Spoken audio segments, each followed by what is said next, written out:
of flying from an airport in Turkish-occupied northern Cyprus to an airport in Turkey, and then to Heathrow Airport in London, and then back to Cyprus, this time landing at a Greek airport in the south.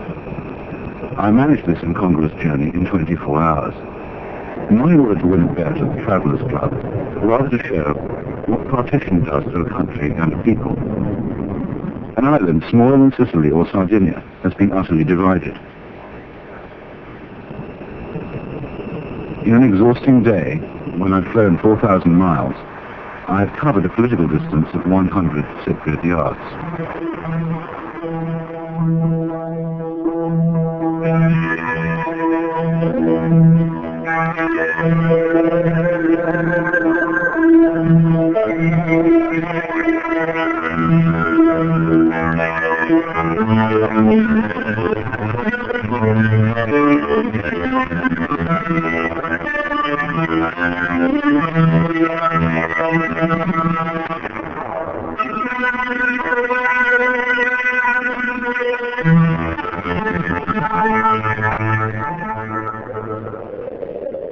One airport I could not have used is the island's international airport, closed when the Turks invaded in 1974.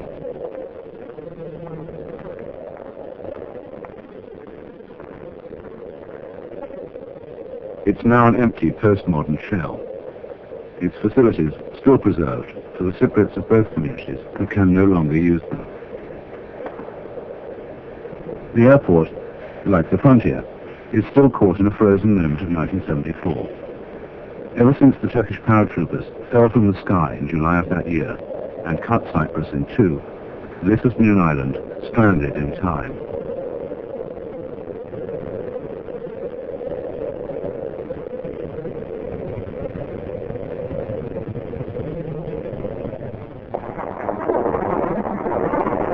Turkey's invasion, a catastrophe on an epic scale for the Greek Cypriot majority, was greeted by many of the Turkish minority as a deliverance.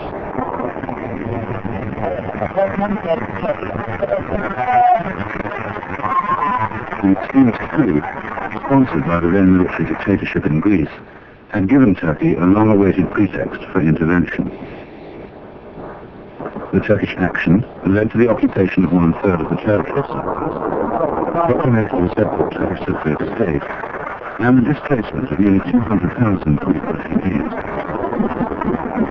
Even 15 years afterwards, images like this are still violently impressed on the Greek Cypriot memory. The fighting brought two members of the NATO alliance to the verge of open war. On this, the third largest island in the Mediterranean, there is a permanent confrontation, not just between two communities, but between their two motherlands, Turkey and Greece, both of whom have in the past tried to annex it. The smaller country, Greece, is the furthest away, but it has the sympathy of the largest number of Cypriots. Today, the line runs exactly as it was drawn 15 years ago when the guns fell silent. It runs through houses and streets, and the middle of the capital, Nicosia. The dead zone is patrolled only by the United Nations, whose friendly, patient soldiers shuttle between two antagonistic armies, both of them members of NATO, both at daggers drawn.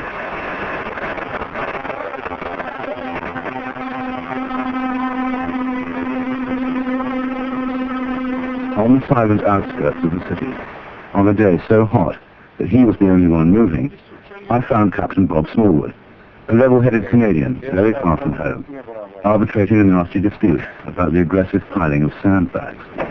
Thank you. Our captain is very angry for a matter of the Turkish forces, and he wants to have the floor with you. I have spoken with the operations officer of the Turkish Forces Battalion that's in that area, and I have requested an explanation. Εάν δεν θύμιζα κούλες παιδών, εάν δεν θύμιζα κούλες, θα βάλω και εγώ τις διπλές που βάλω να τύλω. Και όλοι να φωνάζουν πέτου, θα τις κατεβάσουμε.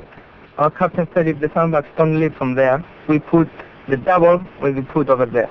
I understand that the captain will have pressure to respond, and that's why I wish him to give me the time to solve the problem and have the sandbags removed and then we will maintain the status quo without escalating tensions in the area. Captain Smallwood leaves the Greek side, hoping that his diplomatic efforts will keep a lid on the situation before he drives all of 50 meters to give identical reassurances to the Turkish side. It might seem trivial to an outsider, but in these conditions and to these men, an encroachment by even one sandbag into the neutral zone is a provocation. Here, the frozen line of the frontier even runs through the negotiating table. Both parties adhere very strictly to this absurd protocol, for which real men have died. And we would like to inform you on this matter. See what you could do. Captain Smallwood, I understand that you're doing the best as you can, but I have to point this out that these incidents haven't just happened just once. It's been happening quite a few times. Since you're doing this, it makes my job hard, and of course it's making your job hard as well. Please rest assured that I will be pursuing the matter with them further, and thank you very much for coming today to Charlie 45 and meeting with me. Thank you. Charlie 45 is just one of hundreds of observation posts marking the fortified line of separation between Greeks and Turks. Bye-bye. See you later. See you later.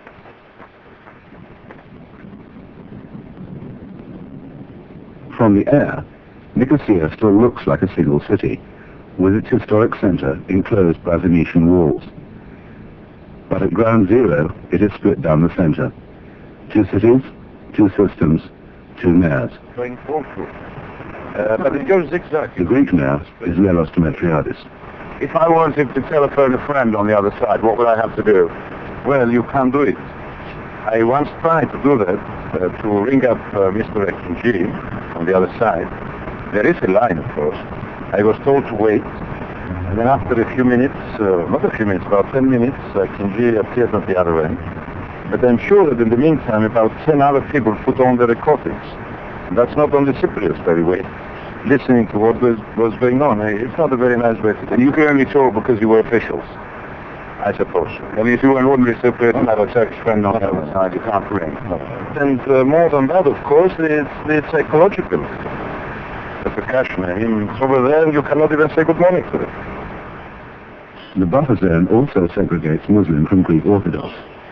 The Church of the island's tiny Catholic community sits right on the line of division, its northern door opening onto the Turkish side and its southern entrance giving onto the Greek sector. This, rather than any religious atmosphere, makes it necessary to talk in a whisper. This is our main door to the residence, which is well back into the Turkish side, you might say. And so, of course, we have a Turkish soldier right here.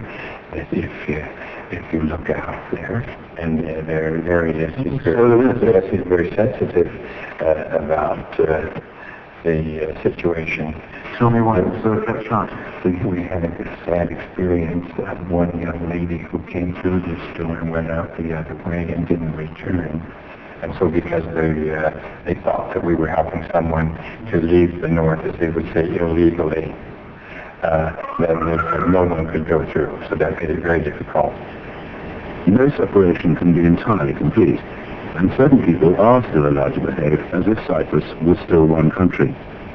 At the Leader Palace Hotel, once the envy of the Levant, but now Garrison HQ for the United Nations, and the only checkpoint on the frontier, diplomats and journalists may cross, subject to highly codified restrictions, as long as they're not Cypriots.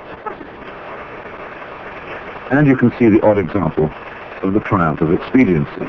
Petrol may cross, but the drivers of the tanker must change.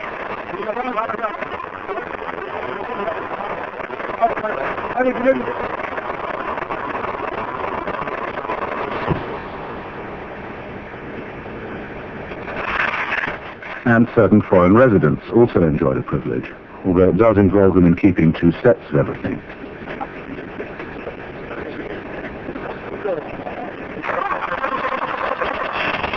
Tourists are grudgingly permitted to cross, but only from the south to the north, and only for 1 day.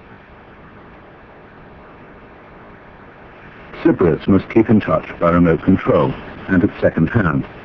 In Greek Nicosia's thriving commercial district, I found an old cross-border friendship while I was in search of a new suit.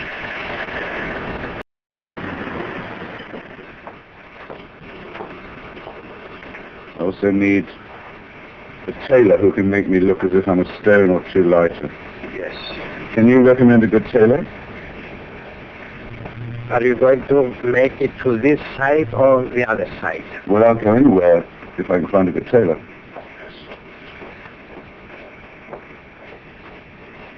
Now, I've been told you have a friend called Mr. Osman. Is that right? Yes, the other side, yes. He's a good tailor, and I know him a long time ago before the invention. At the checkpoint is a reminder of the deep bitterness felt by Greek Cypriots about the land and heritage that have been lost to them. A loss that is emotional as well as material. Yes. Still in pursuit of my suit, I made the trip that Mr. Prastitis and his countrymen can no longer make, completed the formalities, crossed the frontier, and called on his old but now inaccessible friend, Mr. Osman. Well, I'm looking for Mr. Osman. It's me. You're Mr. Osman. How do you do? Well, my name is Mr. Hitchens, and I'm bringing you a bag. You might recognize the name. Friend of mine. Friend of yours. That's what he says, Mr. Prastitis. And feeling, well, he's very well, and sends you warm greetings. 2-piece suit or 3-piece suit? Well, he's given me enough for some spare trousers. So, I'll have your measurement. So how long since you've seen Mr. Prastitis? Since 74. I haven't seen him. That's too long. Yes.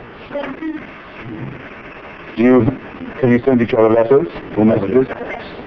We have the UN with us. We can send letters. We can send our wishes. Do you get a lot of customers from Mr. Prastitis? Oh, yes. I suppose not many of them are Cypriots. Yeah, on UN, actually. Do you miss your friends on the other side? Of course. We are old friends. And you speak English very well. I speak English, I speak Greek. His helps can speak good Greek, but Greek not much, very much better. And you send Mr. Prastitis customers? I send him customers, he sends him customers. It's Commission. It's business. Now, Mr. Osman, I've got a crucial question to ask you. If I pay you in Cyprus money? Cyprus pounds or UK check also will do. Excellent. International business. Yes. In fact, the only legal currency here is Turkish mainland lira. Everything on the northern side of the line is now Turkish. Some of it dates from the medieval Ottoman Turkish Empire that once controlled the island. But some of it, like the soldiery, is from today's mainland neighbour. Recently, the Turkish Prime Minister described the north of Cyprus as a province of his country. Choose whatever street you may for a stroll. The wall is inescapable.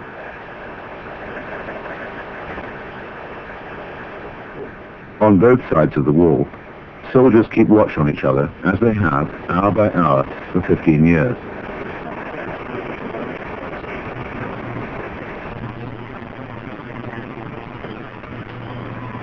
Cyprus was a British colony until 1960, and there are unexpected ways in which this still shows.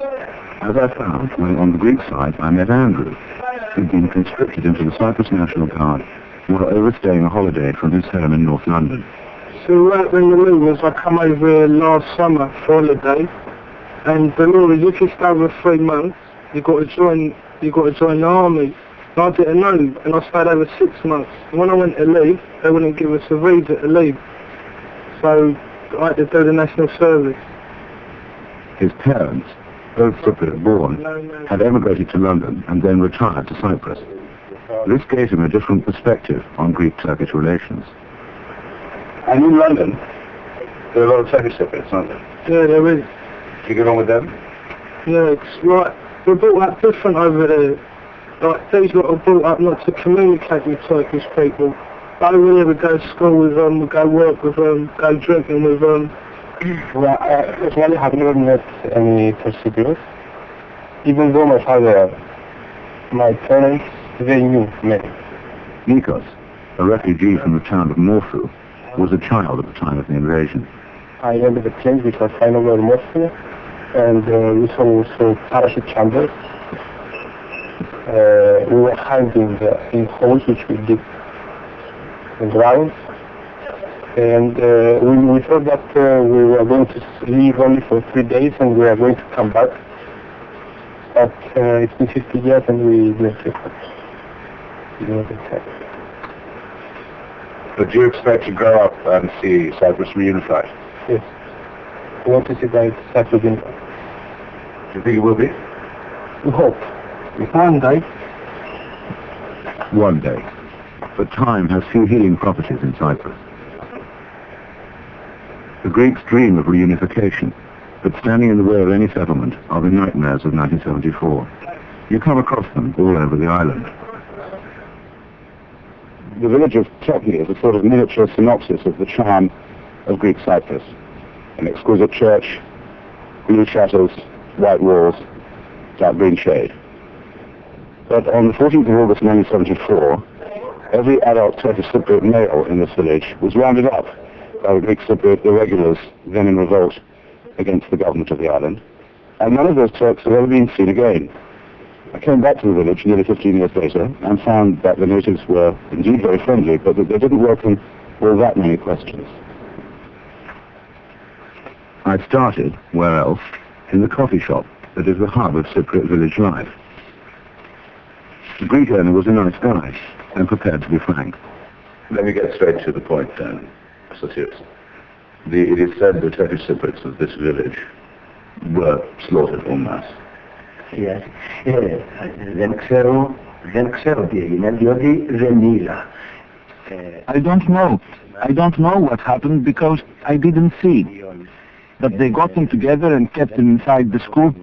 I don't know for how long, 24 hours approximately. Two big coaches came and took them someplace. I don't know where. How do the people in the village feel now about what happened to their Turkish neighbors? Όταν διεδόθη ότι τους Τούρκους σκοτώσαν τους χωρίς βέβαια να ξέρουν. When the word was out that the Turks were killed, well, we didn't know what had happened to them. Really, we felt sorry because we had a good life. There were some troublemakers, on our side too, of course, but the rest were good people. We worked closely together, as farmers, then herdsmen and all that. We worked closely together. We had a good life always. Not everyone was as nice as Mr. Sotiris. Mr. Zachiris is identified by Turks and Greeks, and identifies himself as a supporter of the Greek Cypriot fascist underground, AOKB. You were in Tokyo. I was in Tokyo, yes. And do you remember what happened with the Turkish Cypriots? Well, I remember that they had a fight scene and that's all. I don't know anything about it after them. What happened to them? And you don't know where they are now? No, I don't know where they are now. The Turkish side say there was a terrible massacre of their people here. Yeah, the Turkish from Tokyo, the Turkish people from Tokyo, they were not human beings people. They were living in zoo. They didn't know anything about the human beings people. They were like animals. Yes, they look like animals. The Turkish quarter has been emptied, and the Turkish cemeteries have been desecrated to make the shame of Tokyo complete. The people described as animals by Mr. Zachiris have now moved from Tokyo to Tashkent, a village in the mountains of the Turkish north. I found the village to be a continuous commemoration of its lost menfolk, still stranded in time. It was obviously once a Greek church. This is a museum. Museum of what? Museum of who we lost them in 1974 during the war. It's all these pictures.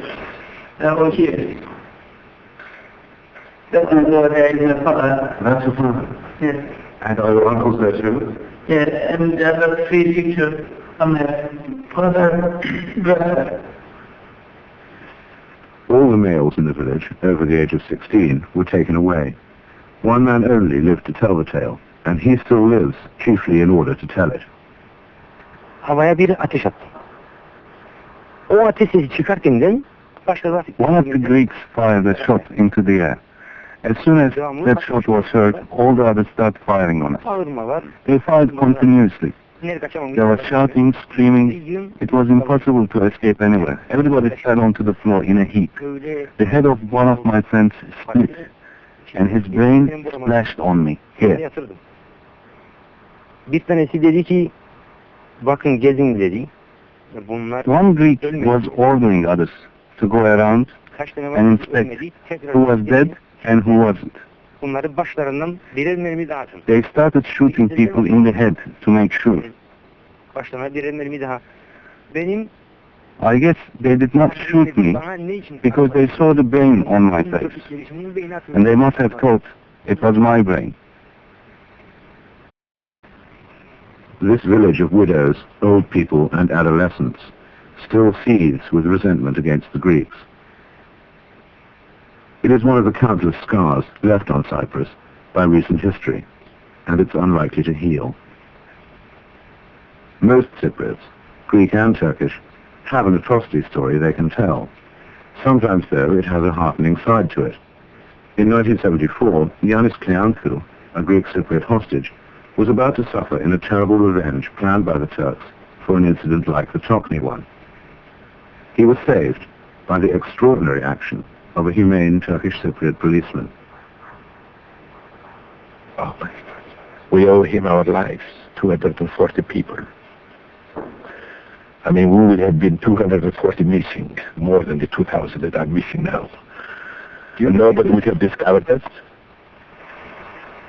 Before the Turkish invasion, Yanis lived in Kyrenia, which is to the Greek Cypriots what Calais was to Mary Tudor. It is the jewel of their northern coast. And Yanis Kleanthou used to be the curator of its lovely castle and museum. When the town fell to the invader in 1974, its entire Greek population was expelled. Of the many captives taken, not all were returned. When a Turkish army officer, bent on reprisal, issued his chilling order to the local policeman, it looked as if Yanis was about to join the ranks of the missing persons. He says to this Turkish Cypriot policeman, ex-policeman, I want 3 of these Greeks for every Turk that was killed. They killed 80 people, so I want 240 people. So he started counting. I was number 5, I remember. And number 6 was an ex-Greek police officer. And when he got on number 6, he stopped counting. And then he drew back and saluted this ex-police officer. And I said to him, Mr. Alexis, now I said the name, what happened, he says to me, he was the only sergeant I could trust when I was in the police force in Paphos. So if we ever get out of here alive, this is the man that saved us, that must have saved us. It was only later that Yanis discovered what had happened. With exceptional courage, the Turkish Cypriot policeman secretly telephoned the Red Cross. He told them exactly where to come and insisted that they do so at once. But instead of being a hostage, you might have been a casualty, and you were saved from that by the direct intervention of a Turkish Cypriot. Exactly, yes. I wish I knew the name of that man. I don't remember his name, and certainly he must, if he is not retired, he must still be in the Turkish police force in Nicosia or Kyrenia. Those Greeks who died, or are still missing, are also enshrined and commemorated, as here in a club run by Greek refugees from the town of Zodia. The ones who survived haven't seen their homes in 15 years. The dream of a lost ancestral home is the chief vernacular of this club, and of many like it. As ever in Cyprus, 1974 is yesterday, and the past is very fresh. Every month we are going to our house. This is my dreaming. We are expecting the time to go there. So this is the dream of Zoria. With our passport, we can travel all over the world, except our house that we think, my family feels, except our house. Mr. Elias, tell me how I would find your house, having to leave it to me to visit it. All right. Going from the main road from Nicosia to Moscow, you are arriving here just opposite to the elementary school. Here is the elementary school, and opposite to the elementary school is my house. To the undisguised amusement of the BBC camera crew, I crossed the line and videoed Zodia for its former inhabitants. During my Pied Piper visit, I was able to record their former clubhouse, and went on to see how traces of Greek presence had been erased or altered.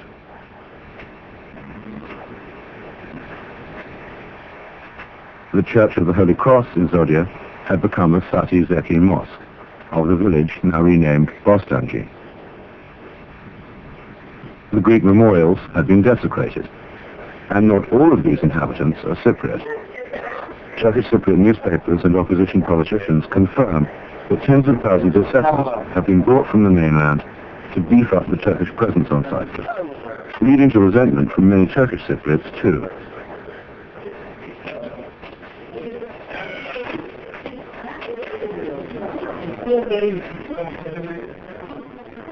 Ladies and gentlemen, this morning I went where you can't go, to your village of Zodia, and we were not allowed to film military areas, and inside the church of Kato Zodia, which has become a mosque, we weren't allowed to film. But what we've got, you will see, and I now present it to you. Very nice of you. This was the very first glimpse these people had had of their hometown for 15 years.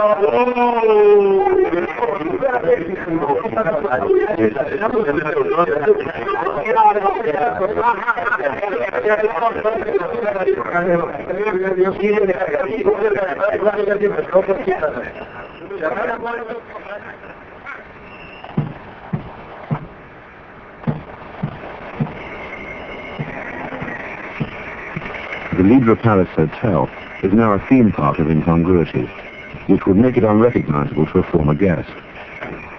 There are 15-year-old shrapnel graffiti, for one thing.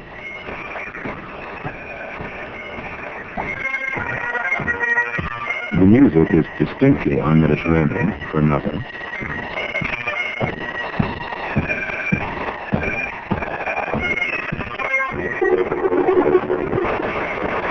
And the swimming pool is effectively men-only. Transferred here from the chilly expanses of Canada, these soldiers mount guard over a decayed garden, which is the only neutral turf in Cyprus.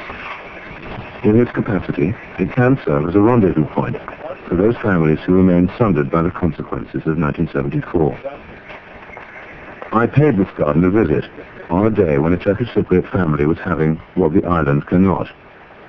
Even if only for an hour, they were having a reunion. The grandmother still lives on the Greek side. Her relatives are sequestered in the north. The UN officially calls this a humanitarian visit, but it looks more like a prison visit. As the band plays on, the meeting shyly begins. The womenfolk have been in intermittent contact, but if they knew of it, the Canadians might want to sound a fanfare in honor of the fact that this is the first time in 15 years that the old lady has seen her son.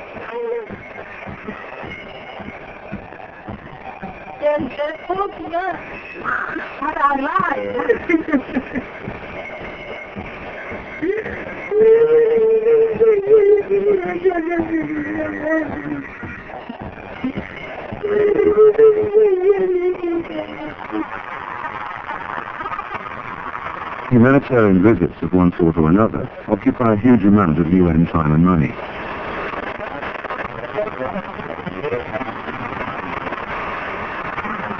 A UN convoy once a week crosses the frontier.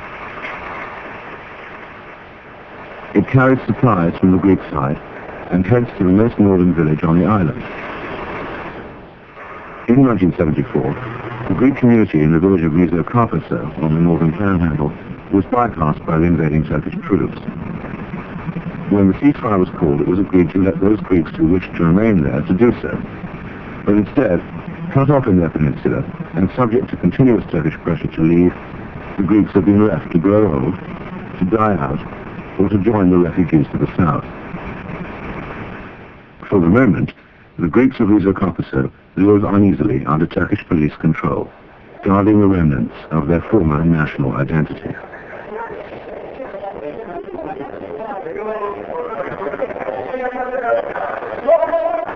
Charity may be received by the truckload, but this community is a limb without any real connection to its trunk or body.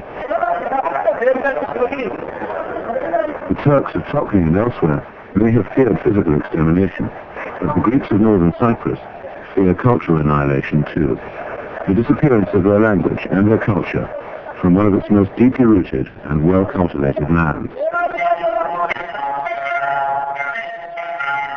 By the extraordinary act.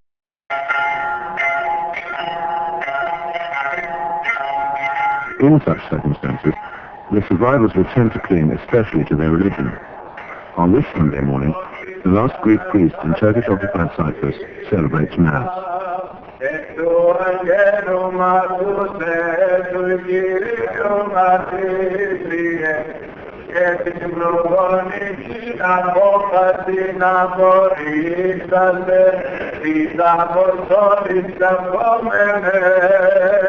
In a church that has been stripped by looters of all its decoration, icons are brought in by the elderly and devout, since it is not safe to leave them in place. The liturgy is sung with an unusual devotion, expressing national endurance as well as religious orthodoxy.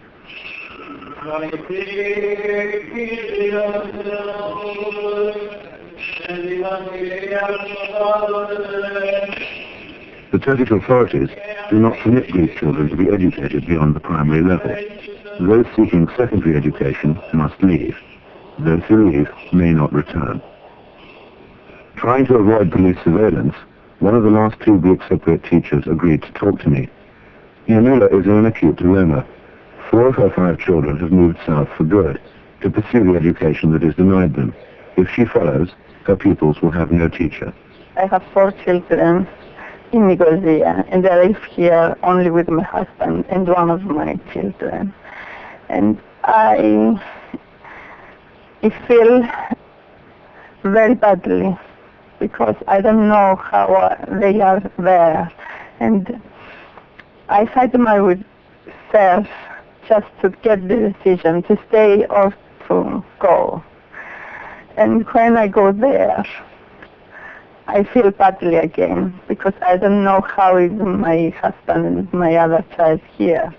And this year he's going to leave the village also because he finished the elementary school.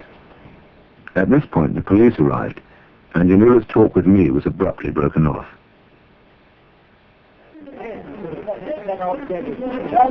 So a few days later, I went to the Legal Palace checkpoint and waited rather anxiously to see if Yanula had been allowed to come south to meet her children. I was very relieved to see her. The Greek remnant in the north lives on the sufferance of the Turks and can only visit the south under severely restricted conditions. Though she had agreed to a second interview and understood the risk she was running, I took care not to catch her eye as she completed the various formalities that a Cypriot citizen must undergo in order to visit one half of her own country of birth. A bribe to the Turkish customs officer to avoid a tiresome baggage search in the boiling sun is the least of these indignities.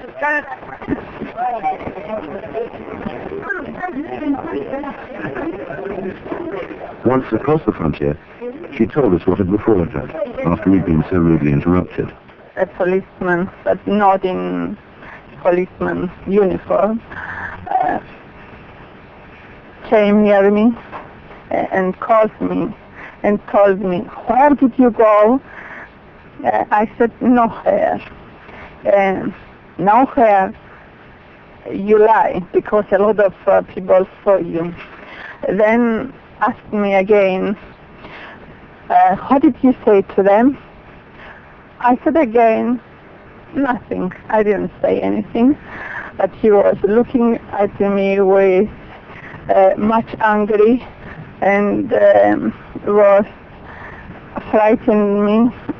He was frightening me, and I felt much horror because he told me, "You will see them." And at night I was looking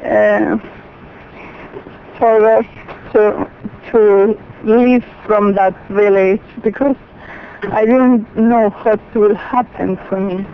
At least Yanula can see her children for a few days before having to return to the dilemma she faced in the first place.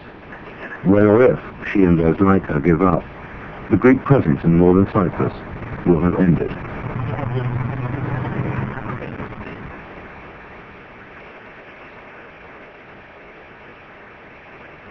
As I travelled through Cyprus, I was often reminded that the island has been fortified since antiquity and has been a place of arms for competing civilizations since before the Roman Empire. Today it plays reluctant host to British bases and listening posts linked to the NATO and American networks in the Middle East.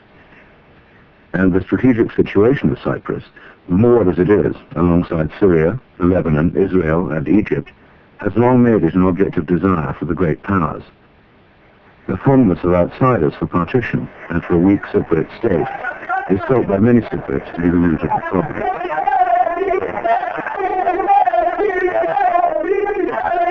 In 1974, after Henry Kissinger had managed to show partiality both for the Greek dictators and for the Turkish invaders, the United States lost an embassy to Arsenal and an ambassador to an assassin, while Greek Cypriots demonstrated in huge numbers at what they called Western betrayal.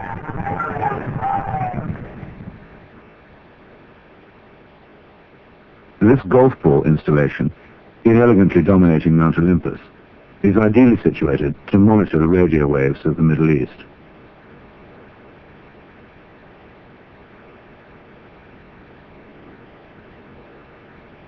"99 square miles of the island actually belong to the United Kingdom, and the area has been lovingly converted to give as good an impression as possible of the playing fields of Eden."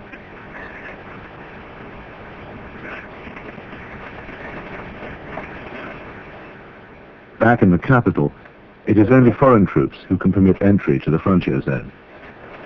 1 Charlie, this is Foxtrot 1 radio check. Foxtrot 1 Roger. Here, where the division of communities is as wide as a street, it is easy to see why the Greeks refer with melancholy to the dead zone.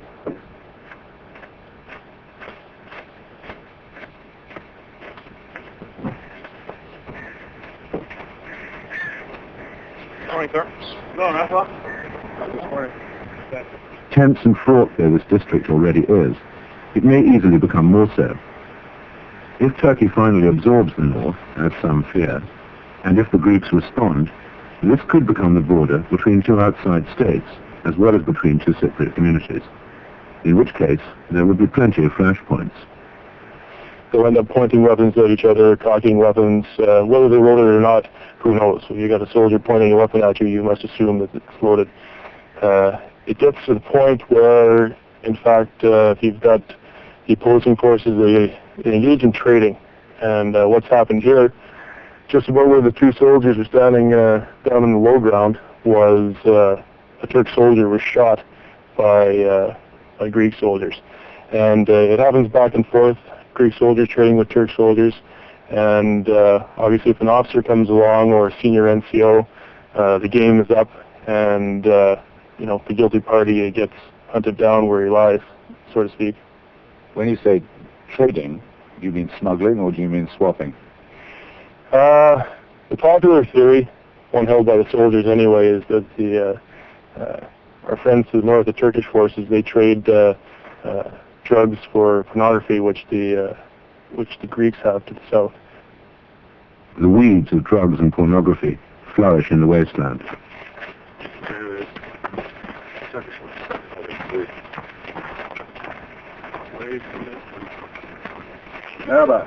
Morning.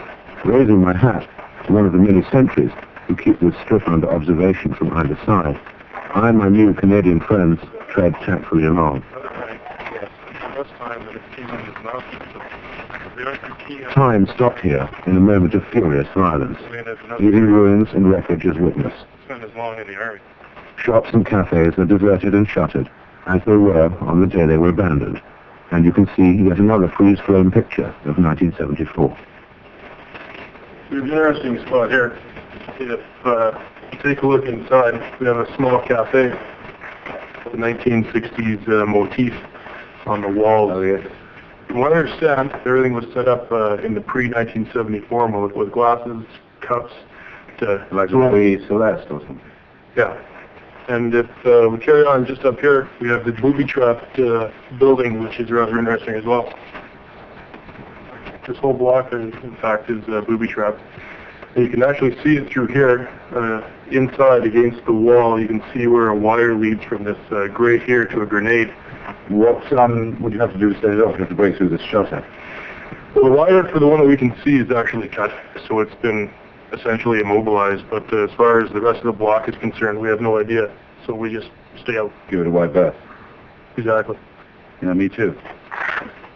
If we come up just around the corner, you can see where the buffer zone carries on it to the Turkish side of the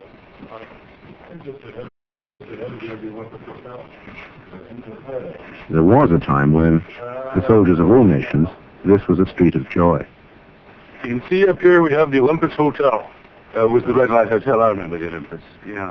From what I'm told from the older UN soldiers that have been here before, that was the in-place to come in its heyday. Famed for the generosity and intelligence of its lunatic. It looks rather joyless as we speak.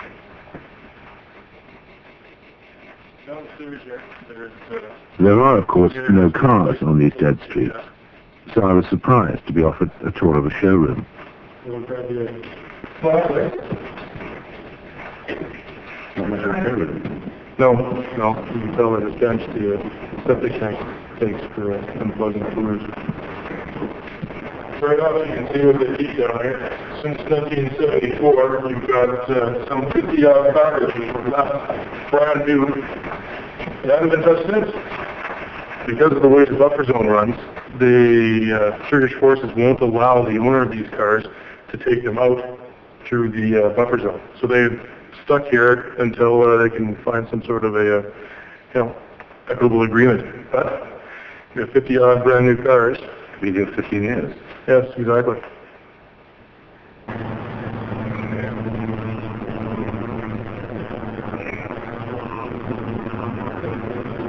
Ralph Jenkins, the Turkish Cypriot leader, accepts an embrace at a military parade held to celebrate the anniversary of the invasion.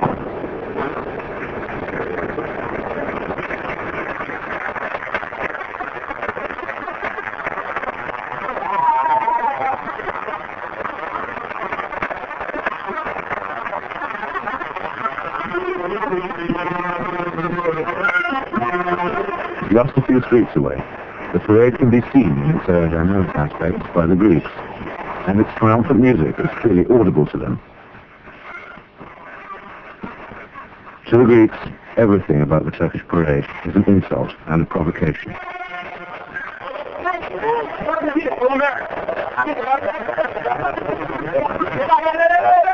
Commemorating the invasion in a different way, a fierce cohort of Greek Cypriot women managed to break through into the dead zone and occupy it for several days.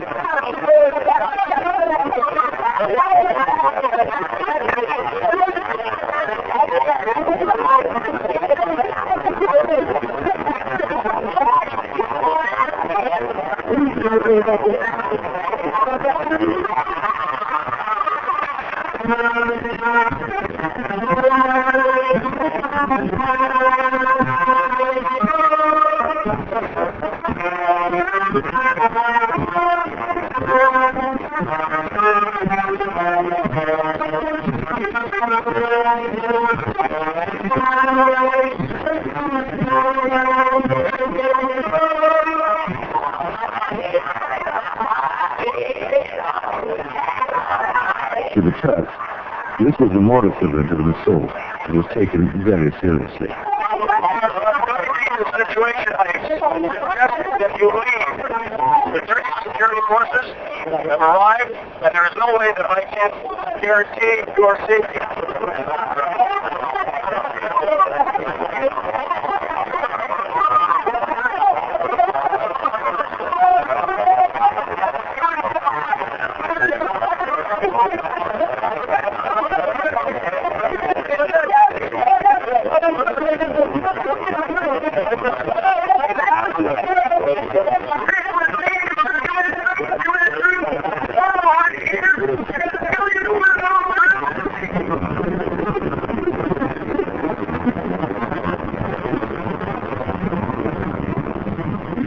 when the Greeks look north, they tend to see not a minority, but the army of a much larger neighbor. When the Turks see unarmed women, they see the advance guard of a possible Greek revenge for the humiliation of 1974.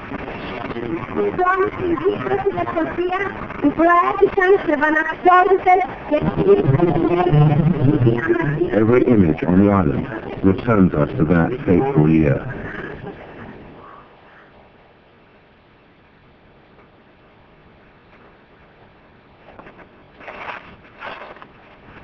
These white painted rocks on the mountain slope behind me were painted by the Turks, but it was all for the benefit of the Greek Cypriots. They were painted white, not for decoration, but for propaganda. At a distance of many miles, from all the way across the frontier, they can be seen as the outline of an immense Turkish flag and an accompanying slogan. And what they taunt the Greeks with is the thought that northern Cyprus might be Turkish forever, and that no Greek feet would ever tread these mountains again. I began this journey at an empty modern airport, standard in time since 1974, and I ended up at an even more grotesque location, at an empty modern city, abandoned by its 50,000 inhabitants, who fled it at gunpoint in the same year. It stands on the eastern extremity of Cyprus, a ghost town. No journalists are permitted by the Turks to visit Varosha, the new suburb of historic Famagusta. Having tried to get a sense of it from the air, I tried an approach by sea, only to be repelled by Austrian soldiers of the United Nations. You crossed the Arab executed line. What's the problem? It's a UN control area. And?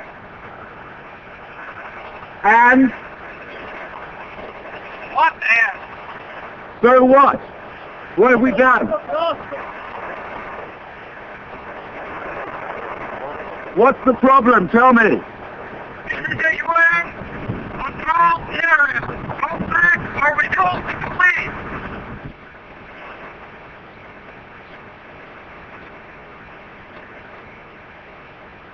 Finally, I crossed again to the north, walked as close to the fence as I could, and then climbed to the top of an hotel, like this blitzed one, to look over the wire into the forbidden city. For 15 years, Varosha has stood reproachfully void of human presence, vacant testimony to the waste and inhumanity of partition, that barren and artificial symbol of political failure.